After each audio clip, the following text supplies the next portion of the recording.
So welcome. If I've not met you before, I'm Hannah Wilson. I'm the co-founder and director of Diverse Educators. And this is one in a series of Diverse Ed webinars that we are doing with our collaborative partners. So I'm going to hand over to Nicole shortly to tell you all about life lessons and the brilliant work that they do. Our mantra is be where you're celebrated, not tolerated. We speak directly to the British values. We don't think teaching people to tolerate each other is enough. So thinking about those other stronger, more powerful values of acceptance, respect, compassion, empathy, understanding, that is what we are all about. And you can see here from our hero image that we have 9 colours on the floor representing the 9 protected characteristics in the UK Equality Act of 2010. We really believe in doing this work in an intersectional way and in a holistic way, thinking about how we hold space for and create visibility, inclusion and safety for everybody within our school context. Our vision is that everyone is celebrated in every classroom in every school. That is the children and the adults, all of the stakeholders. Might seem quite simple, but we know that's not the case in all spaces, thinking about who feels celebrated. And how we do that, we connect, we collaborate, we build community, and we try to focus on the successes. DEI work can often feel like quite a deficit conversation, where we're telling ourselves off for all the things we're not doing and all the things we could be doing. I think taking stock of the things that are working is great. So I'm just going to pop you into mute, that's okay. We also are really keen to amplify the stories and the voices of diverse people. So thinking about how we diversify our networks. And the values that underpin our community: acceptance, visibility, celebration, belonging and learning. And tonight is all about us learning from one of our collaborative partners and thinking about the theme of misogyny and how we really think about masculinity within society and within our schools. So I'm going to hand over, without further ado, to Nicole from Life Lessons, who is going to pick up the delivery for tonight's webinar. Over to you, Nicole. Thanks so much, Hannah, and hello everyone. Really nice to see you all. And yeah, I think a whole range of people on the call, so really happy to be here. I'm just going to share my screen, so if someone can give me a little thumbs up that they can see my slides. Okay, fab. So before we get started, I would love to hear from you about what would you like to gain from today, from this webinar. What would be useful? So if you can write that in the chat, what would you like to gain from today? And whilst you're doing that, I will do some intros. So yeah, in the chat, and then Hannah, if you can kind of share some of the key things that are coming out. What would you like to gain from today? I'll just give you 30 seconds. Ooh, I like this word. Yeah, brilliant starting point, wasn't it? Thank you. How to disrupt Tate's narrative. How to address this issue without alienating the boys. Right. Yeah, really nice. What else would we like to take away from this afternoon? Dealing with students and parents, thinking about the different stakeholder groups. Strategies to help pupils question their beliefs in a holistic and empathetic manner. Ideas and resources to share with staff without giving them another platform. How to present the real story. How to tackle misogyny in a male-heavy academy with lots of older students in Key Stage 4 and 5. I'm sure these are all tensions that you've heard before, Nicole. In a school where we don't hear his name, how do we address misogyny without highlighting him? Oh, it's a really interesting one, isn't it? How do we challenge it without platforming him? Create a cohesive environment and how to tackle misogyny. I have students that are watching Andrew Tate and know nothing about him. How do I speak to my students about him? Should I deliver lessons that focus on him or the issues he raises? Great. Okay, brilliant. So yeah, a few more coming in. Thank you so much for sharing. That's really, really helpful. And I will do my best to cover everything. But there will be time for questions at the end. So if there's things that I haven't mentioned that you're still kind of working, thinking about, then feel free to ask questions at the end.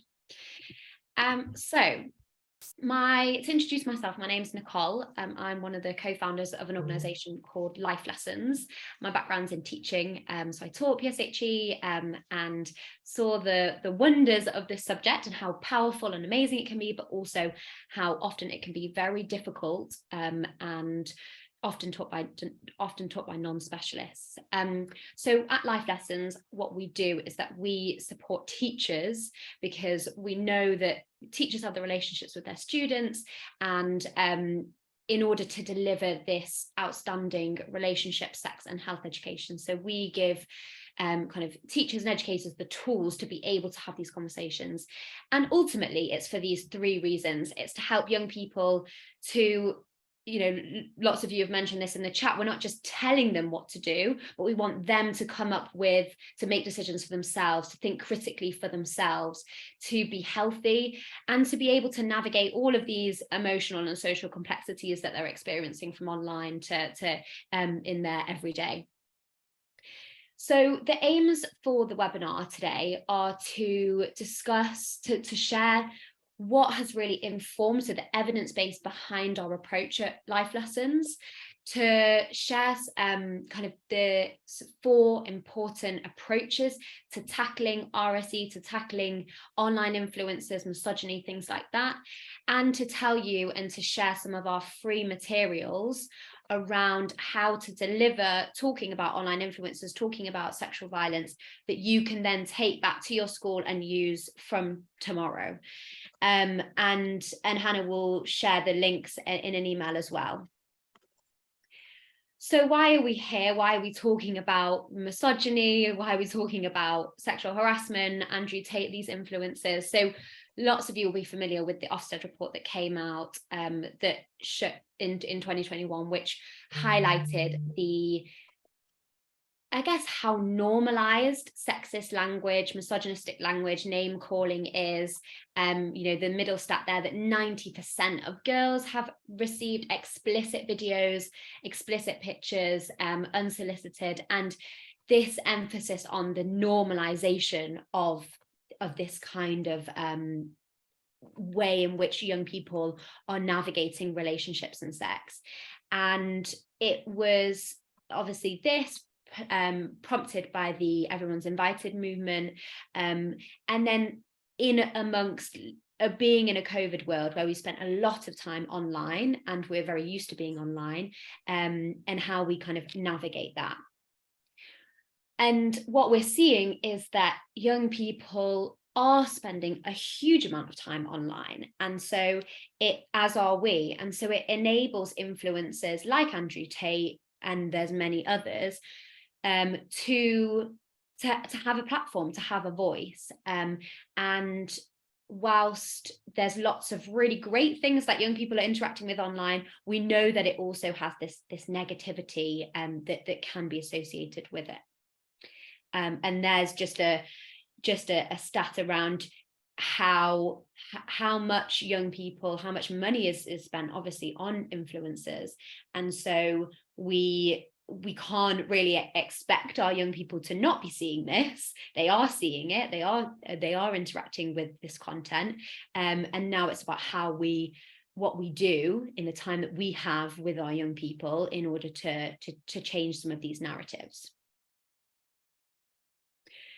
And I think let's take a really positive note, because yes, there's difficult things, these are really, really challenging issues, but I think we also have, as educators, you're all here on the call today, we've got 43 people on this call, there's lots of amazing stuff going on in the sector in terms of the research that's out there, in terms of the support for young people, the organizations that are helping, and we have this great opportunity within education, within the time that we do have with our young people, to help them to listen to one another, to empathize with one another, to respect one another, and to be able to counter these unhealthy influences in order for them to feel safe, and also for us to help them to bring about this change in the wider society. And I think it's really important that we do focus on lots of the positive things and the amazing work that is going on,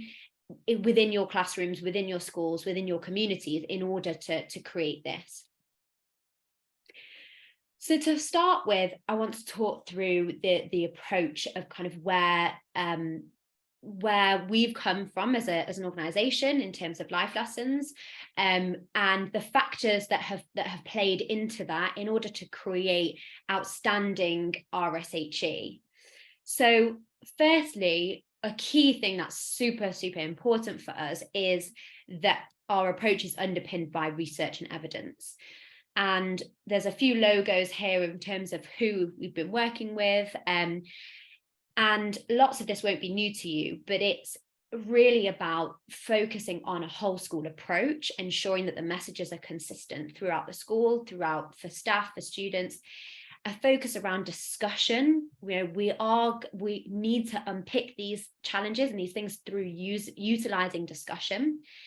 We also need to focus on skills development, helping young people to have oracy skills, to think critically, to step back from some of the narratives that they're seeing, and that we need to embed themes throughout, so that young people are, as soon as they come into the school, they're learning about things, but that builds over time, and it's embedded throughout the curriculum. For example, consent education. The second point is around that what we hear from our schools, the majority of the schools, is that is working within the challenges. So we know we work with over 140 schools all over the UK, and these are the key things that come up time and time again. Time is a real challenge, and it is about finding time for planning, finding time to actually deliver this, but also to have these conversations.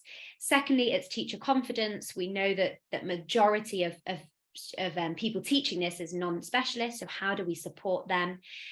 And also a key thing is around countering these negative influences, which is more of a new thing that has come up. And we're seeing that RSE is a key opportunity to be able to counter these negative influences. And the final key thing for us is that we really focus on what young people want and what they need. So we've done lots of research that, kind of in partnership with the University of Surrey, around how do we connect this subject to the daily lives of young people? Because that is ultimately what is going to alter things. If young people can see themselves and connect directly to this learning.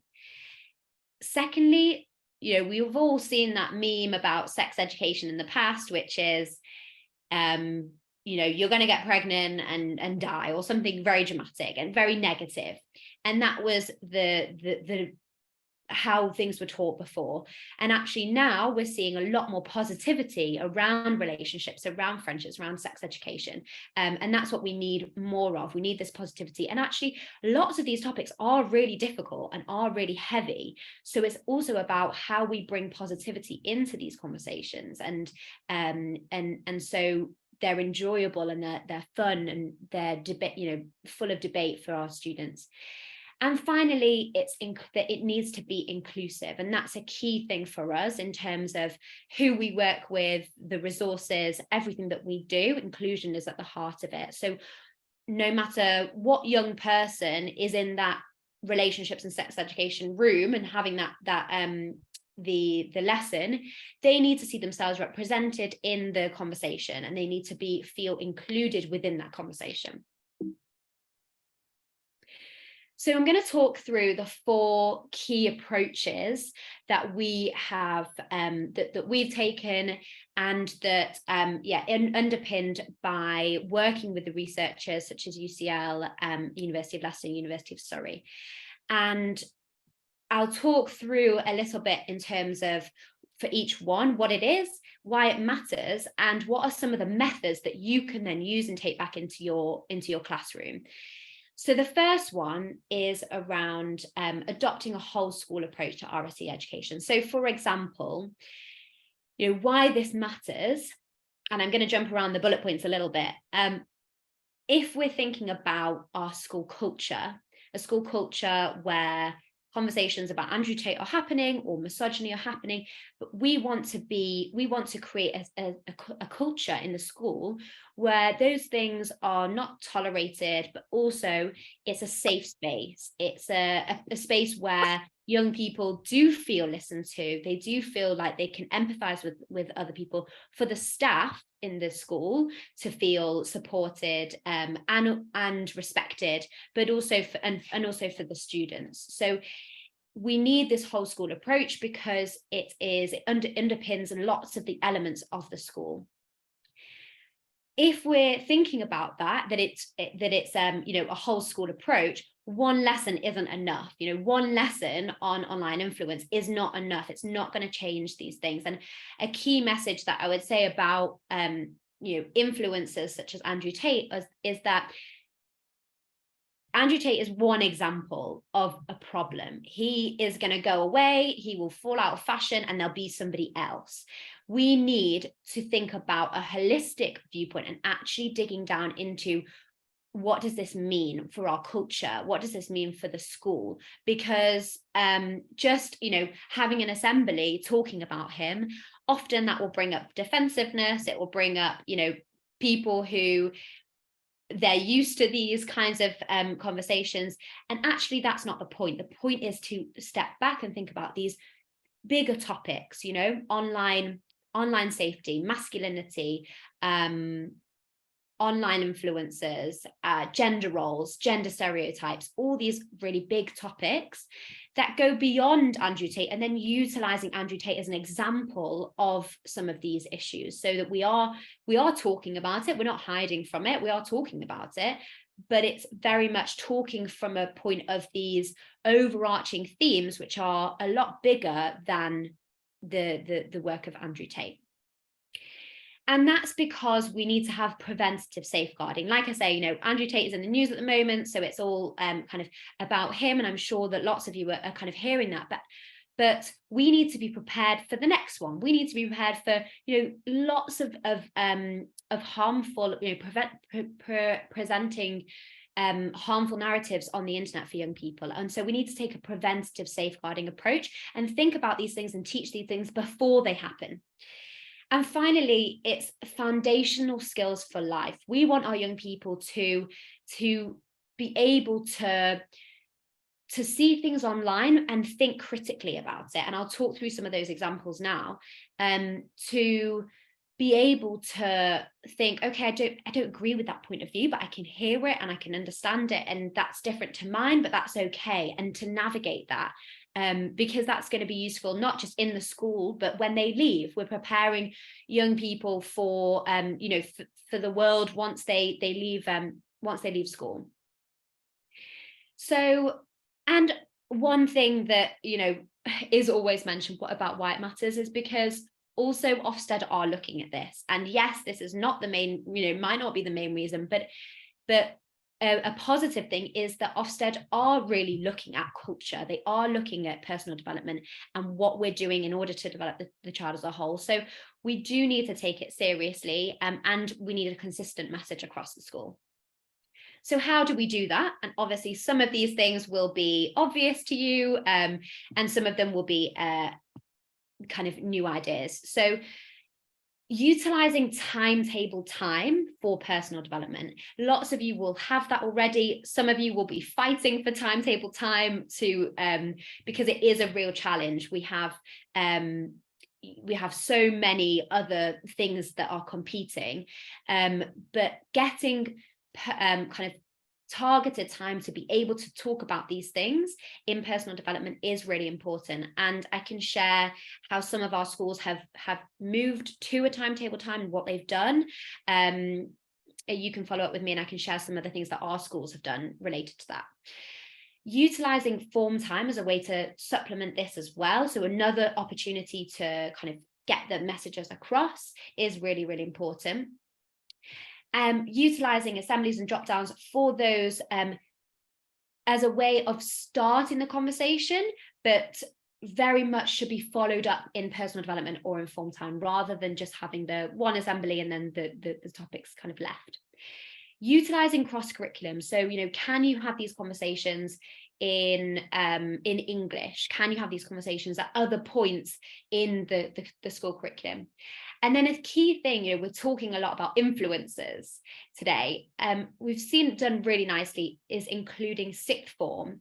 So some of you will have a sixth form. How can you utilize the influence of those students to influence positively for the lower school? How can you get them involved with this learning and kind of utilize that positive role models, those positive role models? Number 2, so approach 2 out of 4. This is around discussion based. So lots of research shows that we need to be having and giving young people the opportunities for discussion to take place. And the reason why often people like Andrew Tate have such a voice is because we're not giving our young people the safe space that they need in order to discuss these things, and to grapple with them and to work them out. And when we speak to young people, like we've done, they do say that sometimes they don't have those opportunities in a non-judgmental way.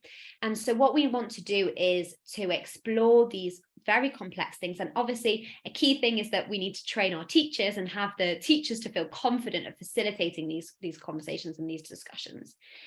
We need to help young people to develop skills of listening, of oracy, so that they can take part in these conversations and build up their vocabulary.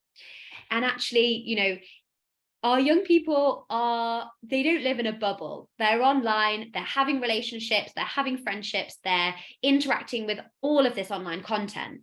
And so they are doing these things. So it's really important that we give them a voice in this. What are they seeing? What are they thinking? What is going on? And allowing to sometimes hear things that feel quite uncomfortable or quite that we don't necessarily want to hear, because that will give them the opportunity to continue the discussion. And exploring the why. Why would somebody send a nude picture without consent? Why would somebody go ahead along with something that they don't want to do? So really unpicking and exploring some of the more complex, some of the more ambiguous conversations around consent, around sexual violence, around misogyny. And then giving them those opportunities to build empathy and respect. And so how do we do this? Lots of you will be having these conversations. We offer kind of training around, how do we create this safe environment for discussion? How do we actually model the conversation? What does that look like for young people? Because it's not just a given that they will be able to, just step into these conversations. We need to model it for them.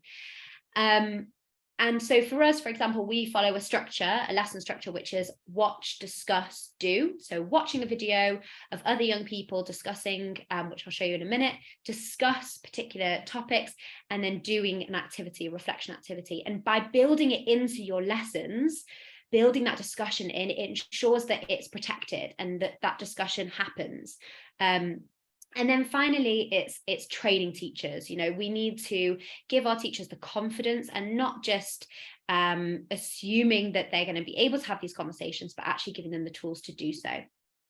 So this is an example of one of our videos as a way of modeling that conversation. I'll just play you a little clip, and some of these will be freely available for you after. That is crazy, and to even think about that could be your mate, or that could be your dad, or that could be whoever.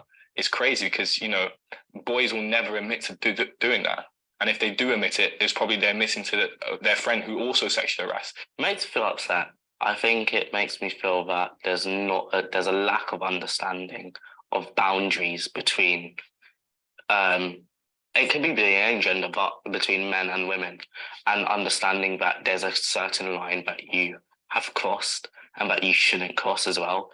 And I think for me that there's a lack of education, there's a lack of understanding, or a lack of self-reflection on men that have perpetrated this, and understanding that, you were in the wrong. We can say it's not all men, but it's a majority of us to cover that spectrum. I think it's disgusting. So hearing from other young men talking about this helps to reduce that defensiveness, the initial like, oh, well, it's not us, or and open the conversation out so it feels a little bit more freeing. And then it's a nice way of sparking discussion. Do you agree? Do you disagree? So approach number 3 is around countering these unhealthy influences. So why does that matter? Well, we know that young people are spending a lot of time online and mindlessly scrolling, as we all do from time to time. So we need young people to be aware of what's actually happening behind the scenes, to be aware of the algorithms, to be aware of that they're not seeing a balanced viewpoint, for example, and that these online kind of experiences or influence are actually shaping attitudes and behaviors. They are shaping kind of who we are. And so, this is a serious, important point, because it's about who we are as people, our values, who we want to be, and therefore bringing that back to the young people and allowing them to see that and reflect on that. And then we know the power of peer influence. That's a key reason why we have young people on videos, because it's a lot more powerful, a young person saying something to them than me saying something to them, because of peer influence. So how we can kind of utilize that peer influence for good, so that and utilize the discussions and the difference of opinion in order to challenge these unhealthy influences that they might be seeing online. So how do we do that? We need to teach explicitly what is actually happening. So we have a video, for example, around a young woman called Jade, who's brilliant, and she's talking about the fact that she, on her social media, she was just seeing white women in bikinis, and she wasn't feeling good about it. And as a young woman of color, she was saying that actually what she needed to do was to unfollow lots of these people and follow Black influencers. And she changed her algorithms to show her things that she actually wanted to see and that made her feel good, and that people that look like her. And I just thought that's amazing that a 15-year-old can come up with that. And lots of adults, I don't think I knew that, to do it so kind of obviously. And I think it's these things that we need to help young people to reflect and to actually understand what's going on, what are they seeing, and to get more of a balanced viewpoint. The second thing is to present alternative role models. So lots of the reason why Andrew Tate, for example, has taken the lots of kind of the boys that we talk to, why they like certain things about him, is because he talks to an insecurity in them or lack of self-esteem. And that is completely normal, because young boys, when we talk to them about consent education, they're really nervous about having to navigate. They feel a lot of pressure about having to navigate these relationships, to read the room, to sense a vibe, to be seductive, to be this. And lots of them have no clue what they're doing, and they're really, really nervous and anxious about this, and they're really nervous and anxious about getting it wrong. And so Andrew Tate or people like him talk to that. They give kind of tips around how to build your self-esteem, and also he is somebody that they see as he's got really high self-esteem. He's got all these women, like cars, money, all of this. So what we need to do is we need to present alternative role models for our young men and young women. For example, like Marcus Rashford, he uses his masculinity for good. He uses his kind of power, his positions of his status for good. Apparently he's scoring loads of goals at the moment as well. Not that I'm a football fan, but there's other people who we can shine a light on that is that we can utilize. Similarly, presenting alternative narratives of, okay, and this is linked to the next point, sharing positive ways of achieving the same thing. We all want to feel like good about ourselves. We all want to have high self-esteem. for example, like, how can we get there? How can we be in a nice relationship, if that's, you know, our end goal, without all the negative things in the middle, without treating people disrespectfully, without misogynistic language, all of these things? How can we get to the same point, but if getting there in a different way? And then finally, so it's a mixture of talking explicitly about these things. So for example, we've developed an online influencer pack, which has things such as, how do you, you know, about masculinity, about healthy masculinity, about gender roles, about extremism, and about online influence. So, and I'll share one of the lessons with you at the end. So it's having these conversations explicitly and utilizing influencers like Andrew Tate as an example of that. And again, showing positive role models. I'll just show you. So we also have a video library of experts. So again, it's really difficult as a teacher to be an expert on loads of different things. So this is a relationship coach called David Chambers, who's great. And he talks to lots of young people. And I'll show you I'll show you a little clip from one of his videos. A male friend of yours makes a sexist joke. How can you challenge a friend or call them out when this happens? And why is it important? So this has happened to me, actually. This has happened to me. And I guess I might talk about my own experience. So a friend made a joke. There were 6 of us out for dinner, and he made a sexist joke. And I kind of said, you know, a few people giggled, and I just looked at him and said, hey, like, we don't need to do that, do we? You know, and maybe that might feel confrontational, but it was just my way of being like, you know, that's what's true. We don't need to do that. We don't need to make jokes at other people's expense. He responded with what often is responded is like, oh, I was just joking. And I said, yeah, I get that. I get that you're just joking, but actually jokes have impact. Like, do you realize that by joking about that, that might give us the impression here that that sort of acting and way of thinking is okay, and then we might go and act. So it's a really nice way of us as educators not having to do that message, but also then as a springboard for discussion. What do we think? What would you do in that situation if you know, a friend of yours made a sexist joke? Okay, so that is then moving on to the fourth and final approach. So this is, a lot has come through our consent education. We did specific research with the University of Surrey around consent education and boys, and how do we engage boys in the conversation around consent without having that kind of defensiveness or kind of uneasiness around this. And because lots of the boys that we talked to felt quite alienated from these conversations, and some of you mentioned in the comments to start with, you know, how do we get through and have these conversations without that defensiveness coming through? So there was lots of findings, and I'll share the research report with you after as well, so you can have a read of the research. It's really, really interesting. And the key things that came out of it were the importance of discussion in a safe space, but to tackle this uncertainty and the ambiguity around consent.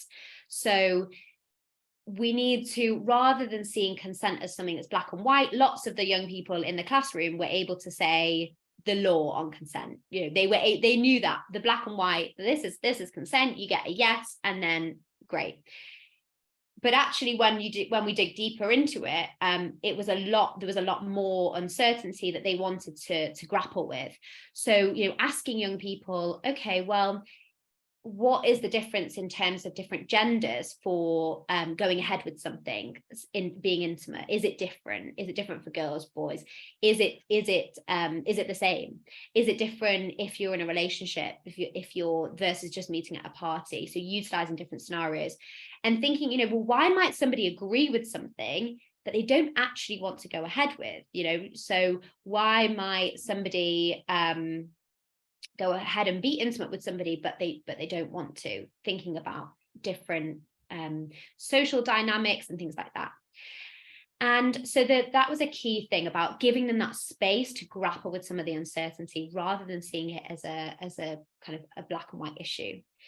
The second point is to, and this is not just about consent, this is about lots of topics, is to link it back to values about who you are as a person, because we don't want our young people to just be doing things to, you know, not be misogynistic or not be because they're worried about getting caught, or they're worried that they're going to say the wrong thing, you know, that you know, that we want them to do this because they are good people, they're good citizens, they want to have a reciprocal nice relationship with somebody, with whether that's your friends, whether that's your you know, a partner. And so linking it back to who they are as people, and that people are different, and we can show empathy to people who are different to us.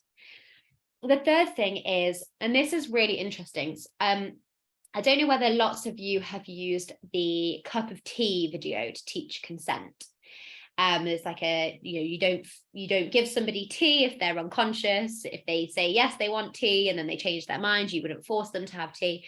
Anyway, from the research, lots of schools are using it. And I think something interesting that came out of the research was actually that there are benefits of using analogies. Okay, it's a distance conversation. We can kind of talk through this metaphor, this analogy of tea, but actually it can't be used as a means to an end. It can't be the only thing that you teach around consent, because there's limitations of that. And actually it can be used, and it's a great tool for then a springboard for discussion, for an ongoing conversation, a more nuanced conversation, utilizing different scenarios and moving past the analogy to more direct language.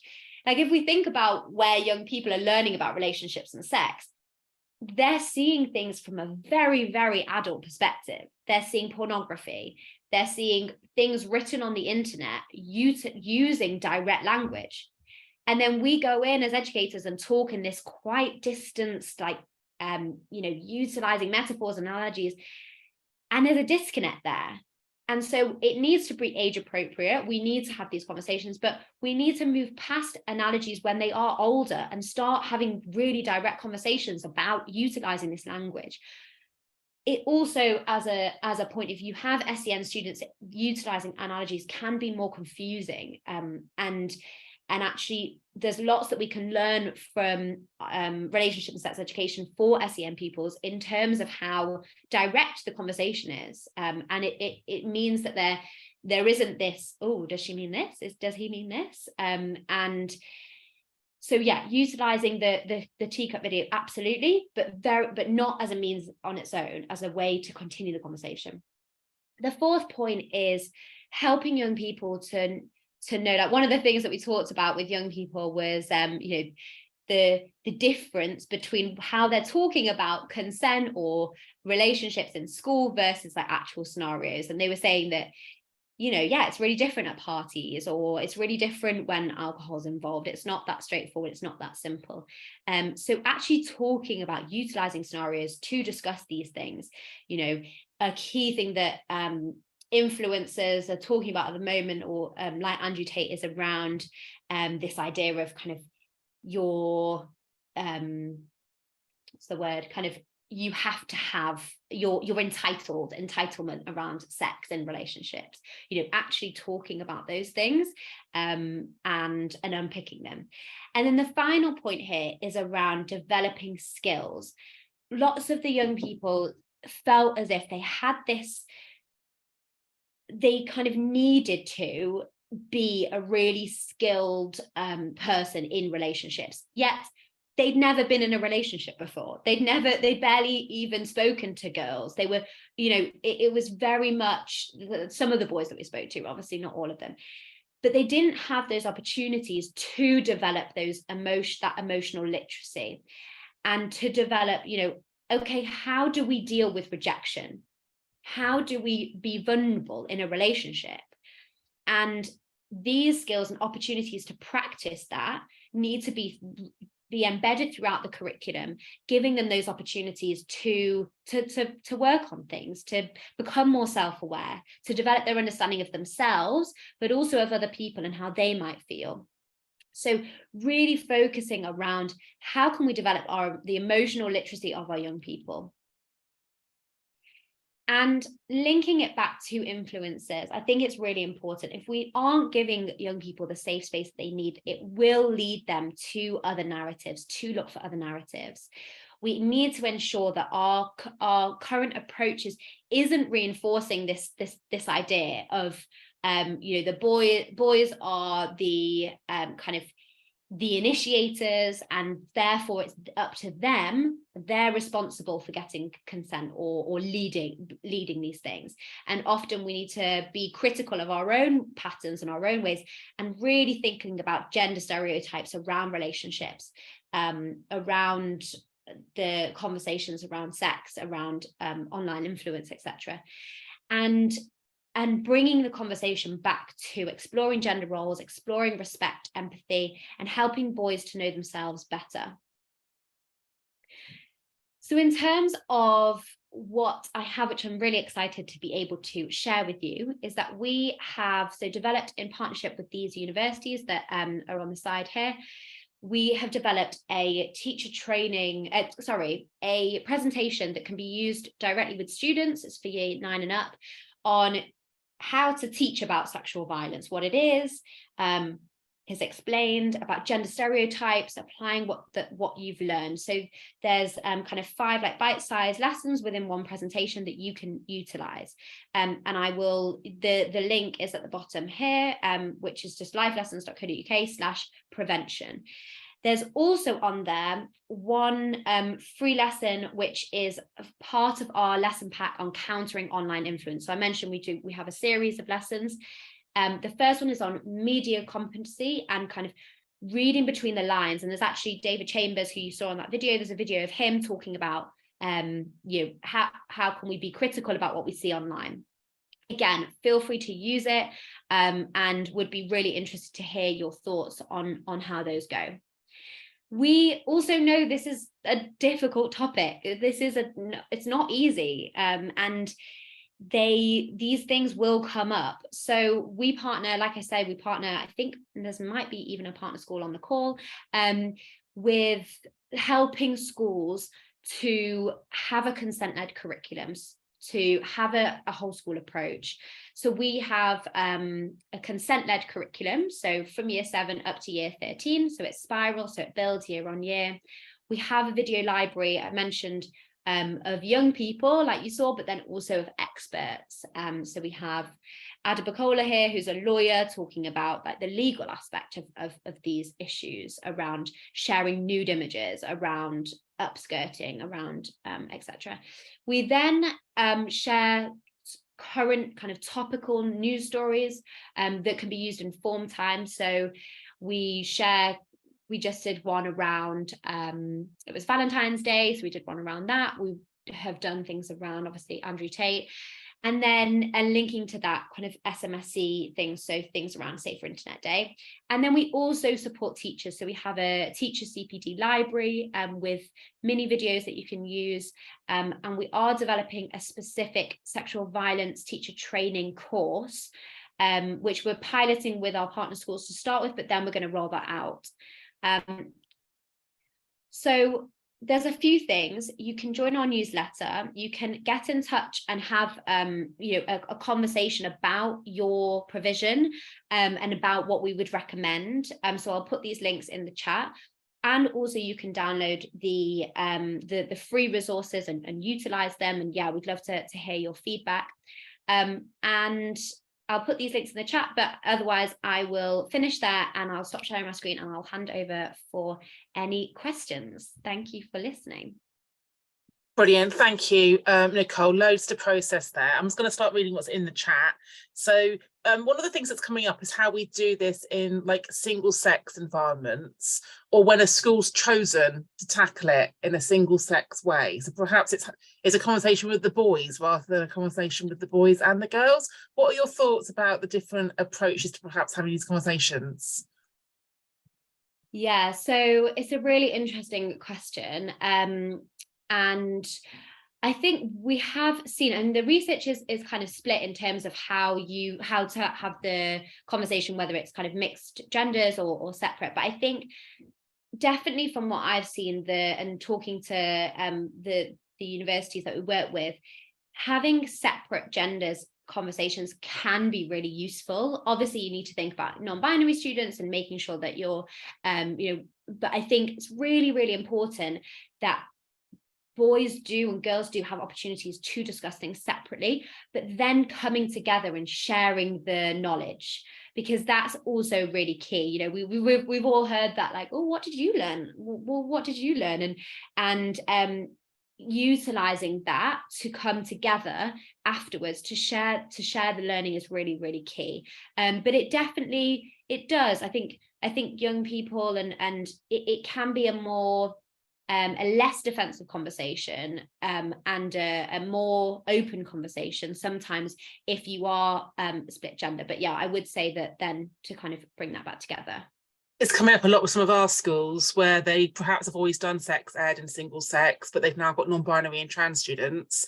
And how do you then have 3 classrooms? I don't know. It's an interesting one, isn't it? You've got some positive comments coming through here. Thank you for a great session. Yeah, thank you, Rabia. Just commenting back to you there about your feedback there. Is there anyone who wants to pop a question in the chat or just unmute and ask the question directly to Nicole? We've got 10 more minutes of her time for you to take advantage of.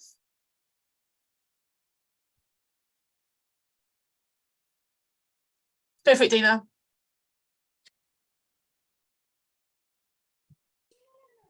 Hey, one of the things I wanted to ask about was with my teachers, one of the things they're worried about is how to facilitate conversations and allowing some of the kind of comments to come in the space that could be argued to be discriminatory, for want of a blanket term, to then allow them to be unpicked. Do you have any kind of golden rules that are kind of useful to keep in the back of your head that I could relay to my team to help them create that space and feel they can facilitate those conversations? Yeah, really, really nice question. And Hannah, feel free to add when you're, if you want to add anything at the end of this. Yeah, really, really nice question. So one thing that we say to schools is really around the setup of before having that discussion, setting up the classroom. So having a partnership agreement that's, really quickly on the board. What do you want to gain from this discussion? And they might say things like open-mindedness. They might say things like the ability to not be laughed at, and they'll also probably say things like be respectful of others. And so rather than kind of attacking the comment when it comes in, it's more like, okay, let's go back to our partnership agreement. How do people feel in terms of that comment might be seen as disrespectful, or it might be seen as so. And then kind of posing it as more of an open discussion. If somebody has said something misogynistic or something or kind of disrespectful, exploring well, let's put ourselves in other people's shoes. Why might that be offensive to some other people? If we don't feel like it's offensive, that's fine, but why might it be? And discussing it in that way so that it's more kind of, like an open conversation. And I think also for teachers, it's like kind of helping them to feel calm that sometimes they will hear things that they don't want to hear, and that's okay. This is an opportunity to grapple with these things, to let pupils say, because ultimately, if they're not saying them in our classroom, they're going to be saying them somewhere else. So we'd rather it happen in our classroom where we can unpick that and challenge it and think about it than just leaving it for, so I think embrace it. It's okay. It's not, and as long as we kind of acknowledge it and think about it, then that's the main thing. Yeah, great feedback there, Nicole. I'm going to go to Fern's comment and then I'll come to iPhone, because Fern's kind of built on that. They've decided at their school to have a proactive approach rather than a reactive approach and not jump on people when they mention Tate. However, some teachers constantly then go up and say, it's been mentioned, and sort of like perhaps like almost fuel the fire to a certain extent. What's your advice around how to instruct teachers to not be reactive and to facilitate and educate rather than get their backs up about it? Yeah, and I think that the media and all the things that we're seeing, it can feel like that it's like, oh, why are we doing something about it? Why are we? So I think explaining to staff the research behind it, that the approach that you're taking, the fact that it is thought out, the fact that it's whole school, that you are, we'd much prefer to have this within the curriculum. These are the points that we're going to be talking about, issues surrounding Andrew Tate, for example, around misogyny or the bigger issues, and actually explaining the logic to teachers of where that's come from is really important for them to see that. And then giving them specific things that they can do and say when those comments come up, that, to not shut down the conversation, but to talk about it and to investigate it and to be curious and to know more. But explaining the rationale, I think, will help teachers to feel like, okay, we've got this in hand, like we've got this, we know we've got a plan. We're not going to be reactive, but we are going to talk about it, not going to shy away from those things. That idea of the script, that comes up in other topics like this, that someone who's doing some great work around anti-racism, they've come up with like 5 disruptors, 5 sentences you can use, and it's on the back of every single teacher and member of staff's lanyards. So when they find themselves in that moment, if they're lost for words, they've got like some sentence starters to get them going, which they've all had training on. So I think that's a really helpful way of thinking about it. And I was just sharing my mantra about getting curious, not critical, that I think sometimes the question we ask seems judgmental and seems like a criticism, but getting curious and asking open-ended questions, I think, is really key. Let me come to iPhone, and then I want to ask you a question about parents as stakeholders, Nicole, in this work as well. iPhone, I'm not sure who's there. Do you want to unmute and ask your question? I think it might be me. Hi, it's Omena. Hello there, go for it. So my question was about primary, because I came across this, and I think it's for both. And obviously, most of the discussion is around secondary. But of course, in upper key stage 2, year 5, and year 6, Andrew Tate is also mentioned quite a lot and does come up. And then we're less aware of the context around him.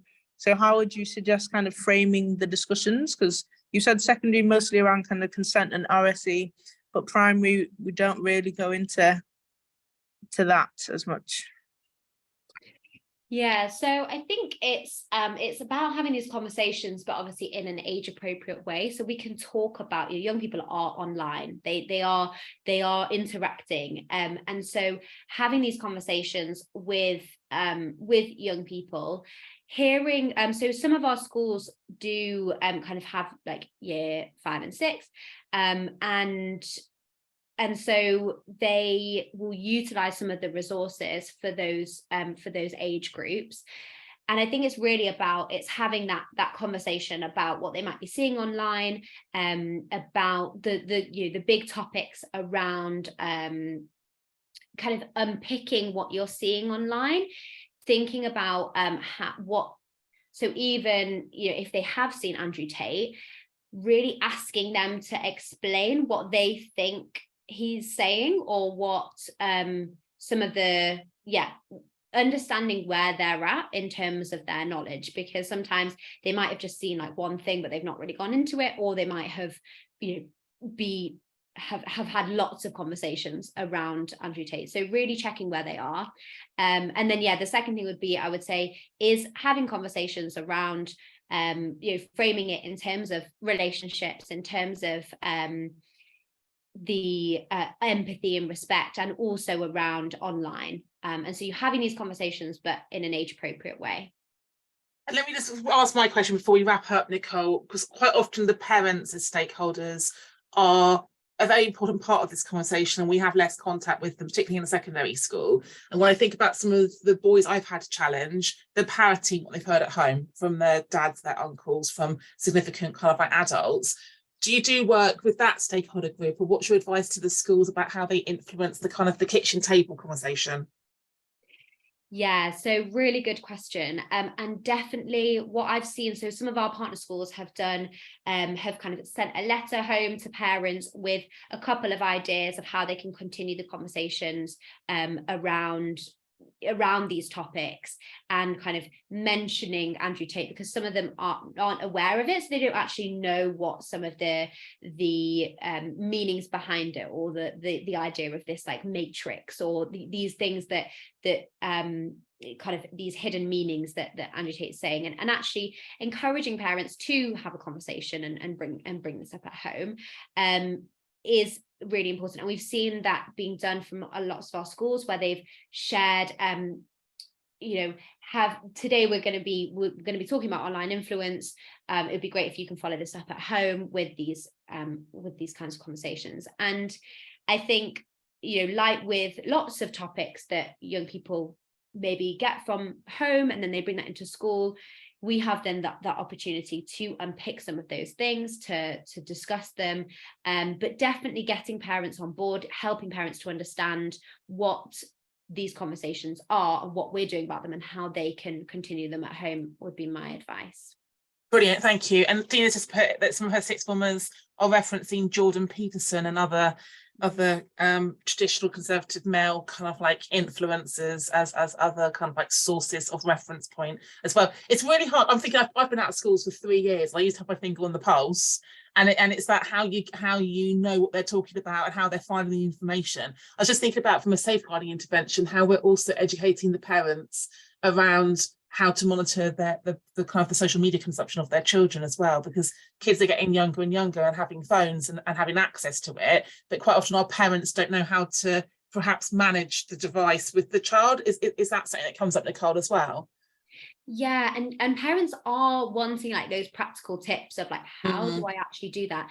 And interestingly, research shows that young people, they want a bit more, they want some parameters, and they're actually, although they might complain about it, they quite want some boundaries, screen time and some boundaries around it. So it kind of takes the reassurance to parents that they're doing the right thing by putting some of these boundaries in place, and they're enabling, and then knowing how to actually do that. What does that look like? And just having these conversations, open conversations around what they're seeing online, is so that when they do see things that they don't like, children know what to do and who to go to.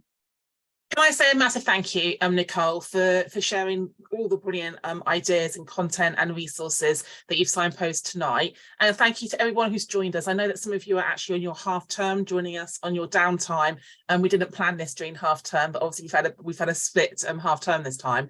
Nicole will send me some of the bits and pieces to share. We'll get the video edited and uploaded to our YouTube, and we'll then do an email out to all of you with Nicole's contact details, so that you can follow up if this is something you want to pursue and perhaps think about how it might support you and your staff on the journey. Any final words, Nicole, from you?